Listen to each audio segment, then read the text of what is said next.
Hello friends, ഇന്ന് നമുക്ക് നാടൻ ചിക്കൻ കറി തയ്യാറാക്കാം. അപ്പോൾ വളരെ നല്ല ഒരു ടേസ്റ്റുള്ള തനി നാടനായിട്ടുള്ള ചിക്കൻ കറി വളരെ എളുപ്പത്തിൽ എങ്ങനെ തയ്യാറാക്കാം എന്നുള്ളതാണ് ഞാൻ നിങ്ങളെ പരിചയപ്പെടുത്തുന്നത്. അപ്പോൾ നമ്മുടെ ബാച്ചിലേഴ്സിനും ഒരു ചിക്കൻ കറി ഒട്ടും വെക്കാൻ അറിയാത്തവർക്കും എല്ലാവർക്കും ട്രൈ ചെയ്ത് നോക്കാൻ പറ്റുന്ന ഒരു റെസിപ്പിയാണിത്. അപ്പോൾ ഈ ചിക്കൻ കറി തയ്യാറാക്കുന്നതിന് മുമ്പായിട്ട് എൻ്റെ ചാനൽ സബ്സ്ക്രൈബ് ചെയ്തിട്ടില്ലാത്തവർ സബ്സ്ക്രൈബ് ചെയ്യുക, ലൈക്ക് ചെയ്യുക, കമൻറ്റ് ചെയ്യുക. ഇനി നമുക്ക് ചിക്കൻ കറി തയ്യാറാക്കാം. ഞാൻ ഇതിനായിട്ട് കഴുകി വൃത്തിയാക്കിയ ഒരു 2 കിലോയോളം ചിക്കൻ എടുത്തിട്ടുണ്ട്. ഇനി ഈ ചിക്കനിലേക്ക് കുറച്ച് ഉപ്പ്, കുറച്ച് മസാലപ്പൊടി, കുറച്ച് മഞ്ഞൾപ്പൊടി, കുറച്ച് മുളക് പൊടി, വളരെ കുറച്ച് മാത്രം ഒന്ന് പുരട്ടി വെക്കുക. എന്നിട്ട് നമുക്കൊരു പാൻ ചൂടാക്കാൻ വെക്കാം. ഇതിലേക്ക് ഒരു 3 സ്പൂൺ വെളിച്ചെണ്ണ ചേർത്ത് കൊടുക്കുക. വെളിച്ചെണ്ണ നന്നായിട്ട് ചൂടായതിന് ശേഷം ഇതിലേക്ക് കുറച്ച് കടുകിട്ട് കൊടുക്കുക. ഇതിലേക്ക് കുറച്ച് തേങ്ങാക്കൊത്ത് ഇട്ട് കൊടുക്കുക.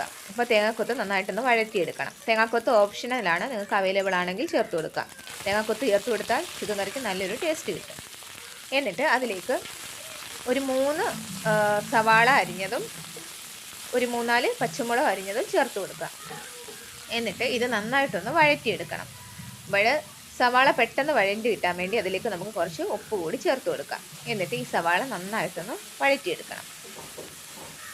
എന്നിട്ട് ഇതിലേക്ക് കുറച്ച് കറിവേപ്പില കൂടി നമുക്ക് ചേർത്ത് കൊടുക്കാം. എന്നിട്ട് നന്നായിട്ടൊന്ന് വഴറ്റിയെടുക്കാം. സവാള വഴറ്റി വരുമ്പോഴത്തേക്കും അതിലേക്ക് ഇഞ്ചി വെളുത്തുള്ളി പേസ്റ്റ് നമുക്ക് ചേർത്ത് കൊടുക്കണം. അപ്പോൾ ഞാനിവിടെ എൻ്റെ കയ്യിൽ കുരുമുളക് പൊടി ഇല്ലാത്തത് കൊണ്ട് ഈ ഇഞ്ചിയും വെളുത്തുള്ളിയും പേസ്റ്റ് ആക്കിയതിനകത്ത് കുറച്ച് കുരുമുളക് പൊടി ചേർത്ത് ഞാൻ അരച്ചെടുത്തിട്ടുണ്ട്.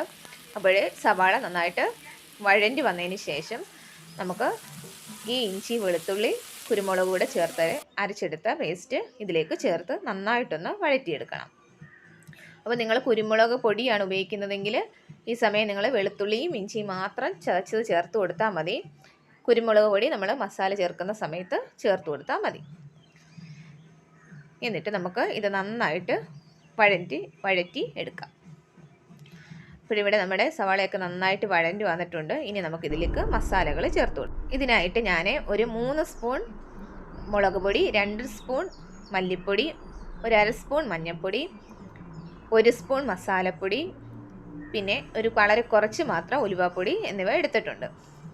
ഇത് നമുക്ക് വേറെ ഒരു പാനിൽ ചൂടാക്കി വേണമെങ്കിൽ ഈ സവാള വഴറ്റിയിലേക്ക് ചേർത്ത് കൊടുക്കാം. അതല്ലെങ്കിൽ ഈ സവാളയുടെ കൂടെ നിങ്ങൾക്ക് വഴറ്റിയെടുക്കാം. അപ്പോഴേ ഞാനിവിടെ ചെയ്യുന്നതെന്ന് വെച്ചാൽ ഈ സവാള ഒരു സൈഡിലേക്ക് മാറ്റി വെച്ചിട്ട് ഇതേ പാനിൽ തന്നെ ഈ മസാല ചൂടാക്കുക ചെയ്യുന്നത്. അങ്ങനെ വരുമ്പോൾ പെട്ടെന്ന് നമുക്ക് ഈ മസാല മൂപ്പിച്ചെടുക്കാനായിട്ട് സാധിക്കും.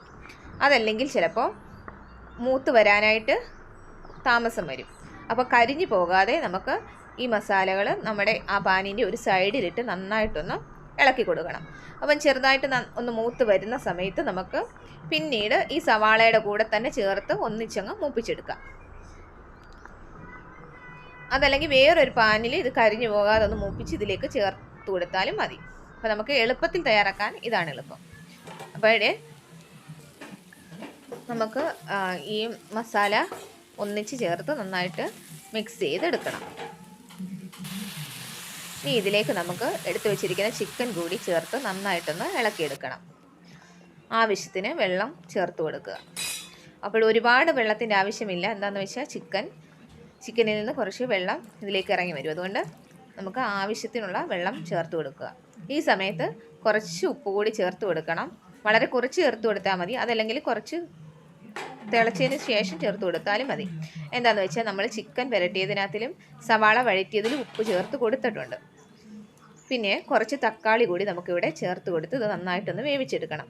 അപ്പോൾ നമ്മളിതിനകത്ത് തക്കാളി അരച്ച് ചേർക്കേണ്ട ആവശ്യമൊന്നുമില്ല. നമ്മൾ നന്നായിട്ട് അരിഞ്ഞ് ചേർത്ത് കൊടുത്താൽ മതി. ചിക്കൻ വേകുമ്പോഴത്തേക്കും തക്കാളി ഇതിൻ്റെ കൂടെ മിക്സ് ആയിക്കോളും. അപ്പോൾ നമ്മുടെ ചിക്കൻ കറിയൊക്കെ നന്നായിട്ട് തിളച്ച് വന്നിട്ടുണ്ട്.